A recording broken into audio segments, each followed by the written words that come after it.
Hello my dear students. So आज हम पढ़ेंगे all the world's stage class 10th SSC chapter number 4। So आइए बात करते हैं इस पोएम के बारे में। इस पोएम को लिखा है विलियम शेक्सपियर ने। He was an English poet, play right and actor widely regarded as the greatest writer in the English language and the world's prominent dramatist. He is often called England's national poet and the Bard of Avon. This poem is taken from his play As You Like It. Here, he compares the world to a stage where the drama of human life is enacted. In this, poet compares the world to a stage and life to a drama where every person plays different roles in 7 stages of life. So let's start with this chapter. So the poet says all the world's a stage and all the man and women merely players. So poet says the entire world is like a big stage. यहाँ पे poet कहते हैं कि पूरी दुनिया एक मंच की तरह है and all people are just actors and all persons are just an actor, एक अभिनेता का रोल कर रहे हैं यहाँ पे. They have their exits and their entrances and one man in his time plays many parts. So यहाँ पे पोएट कहते हैं एक इंसान अपने जीवन में कई अलग अलग भूमिकाएं निभाता है. People enters the world, birth and exit means death. तो यहाँ पोएट कहते हैं एक इंसान अपने जीवन में कई अलग अलग भूमिकाएं निभाता है. लोग जन्म लेते हैं मतलब एंट्री करते हैं, और जब मर जाते हैं तो यहाँ पे उसको कनेक्ट किया है एग्जिट से. जैसे मंच पर है ना, स्टेज पर एक्टर्स आते हैं, अपना रोल प्ले करते हैं एंड देन दे एग्जिट. तो यहाँ पे सेम पोएट कहते हैं people enters the world and exit just like actors enter and leave the stage. So next line is his acts being 7 ages at first the infant. Human life is divided into 7 stage. यहाँ poet कहते हैं कि human का जो life है कितने stage में divide है, 7 में. द फर्स्ट जो पहला है वो बॉर्न बेबी का है, infancy.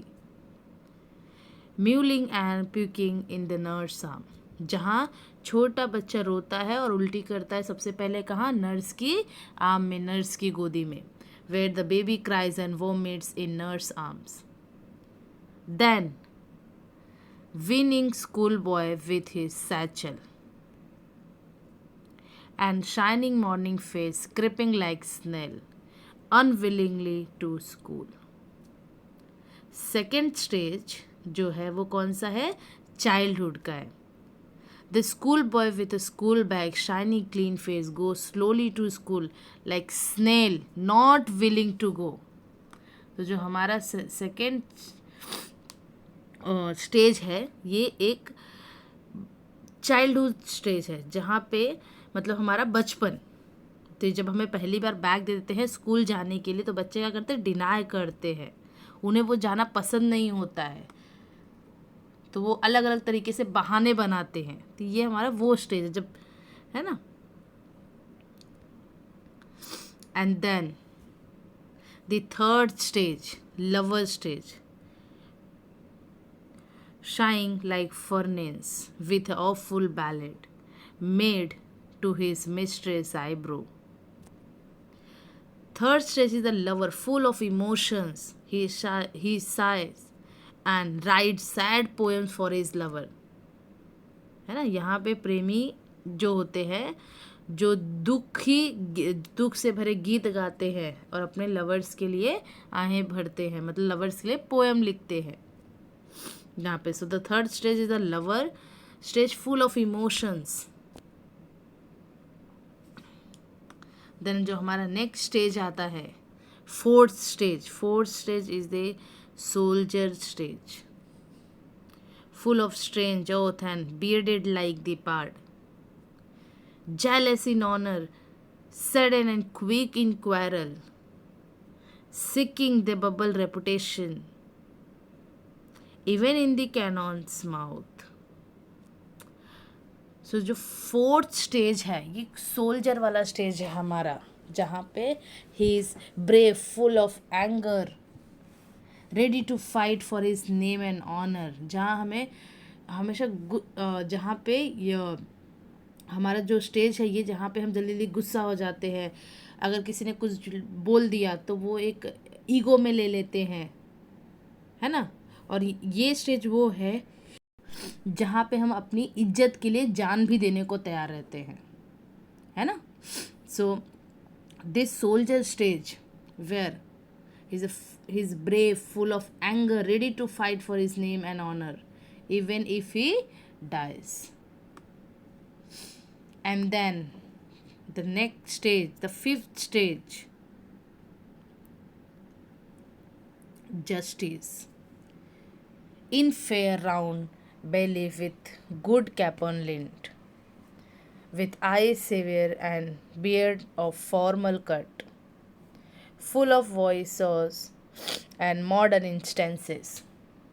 Fifth stage is the judge or adult man. He is wise. तब एक समझदार व्यक्ति की तरह हम भूमिका निभाते हैं स्टेज में,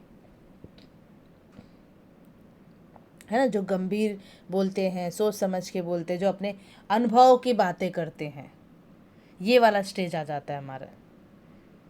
so fifth stage is the जज और adult man. He is wise, fat from good food, speaks in a serious way, and gives advice based on experiences. तो यहाँ पे बेसिकली हम एक समझदार व्यक्ति की भूमिका निभाते हैं, जहाँ पे हम अपने एक्सपीरियंसेस शेयर करते हैं, है ना, अपने एक्सपीरियंसेस के साथ बातें करते हैं, एक समझदार व्यक्ति की तरह भूमिका निभाते हैं. देन आता है हमारा next stage. Okay, and so he plays his part. तो इसी तरह हम एक अपना रोल प्ले करते. The sixth age shifts into the lean and slippered pantaloon with spectacles on nose and pouch on side. Sixth stage जो होता है ओल्ड एज वाला होता है, जहाँ पे मैन बिकम्स थिन, जहाँ पे आदमी जो है दुबला हो जाता है. Wears loose clothes, spectacles and carries a small bag, है ना. ये स्टेज वो है जहाँ पे हमारा जो पूरा रहन सहन है कंप्लीटली चेंज हो जाता है, जहाँ पे हम अब स्टाइल, जो एक स्टेज होता है जैसे हमारा लवर का जो स्टेज था, है ना, जब हमारा सोल्जर वाला स्टेज था, तो वो स्टेज में हम थोड़े अपने स्टाइल पे फोकस रखते हैं, है ना, हम कैसे रह रहे, कैसे पहन रहे. बट ये जब स्टेज ओल्ड एज वाला स्टेज आता है तो एक तो हमारी हेल्थ जो रहती है वो भी थोड़ी सी डिफरेंट हो जाती है, चेंज हो जाती है, हमारा रहन सहन चेंज हो जाता है ना. जो हम एकदम फिट क्लॉथ्स पहनते हैं उसे हम लूज क्लॉथ्स पे आ जाते हैं, चश्मे लग जाते हैं हमको, है ना, ऐसे सब. And the man goes with a, here the poet says the man uses the small bag, also carries the small bag, which is the general case. Now his youthful horse well saved a world too wide for his shrunk shank and his big manly voice.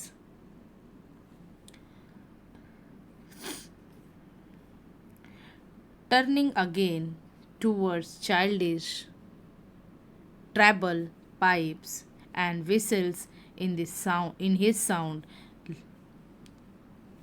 So in old age उसके जो पुराने कपड़े बड़े लगने लगते हैं और उसकी आवाज़ पतली और बच्चे जैसी हो जाती है। किसकी आवाज़? ह्यूमन की, पर्सन की। So in old age his old clothes become too loose for his thin legs. His strong voice becomes weak and childish again. So यहाँ जो हमारा फाइनल लाइन्स है, last scene of fall, the ants, this strange eventful history in second childishness and mere oblivion and mere oblivion, sense teeth, sense eye, sense taste, sense everything.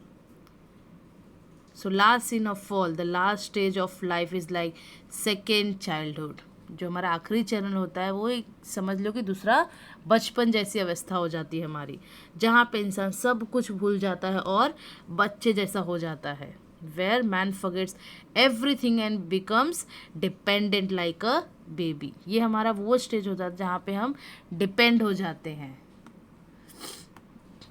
Sense teeth. In the end, the person will not have the teeth, no eyes.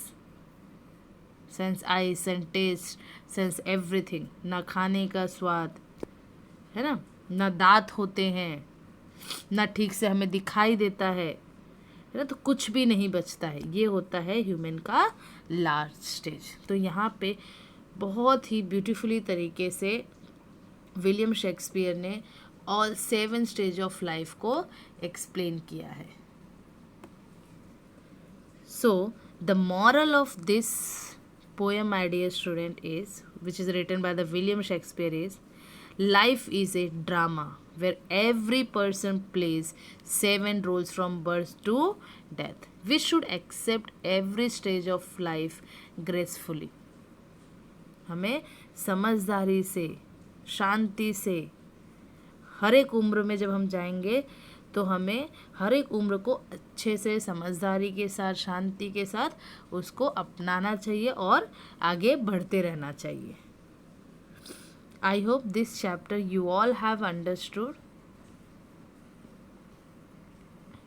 Now will meet in next lecture with another chapter. Thank you very much.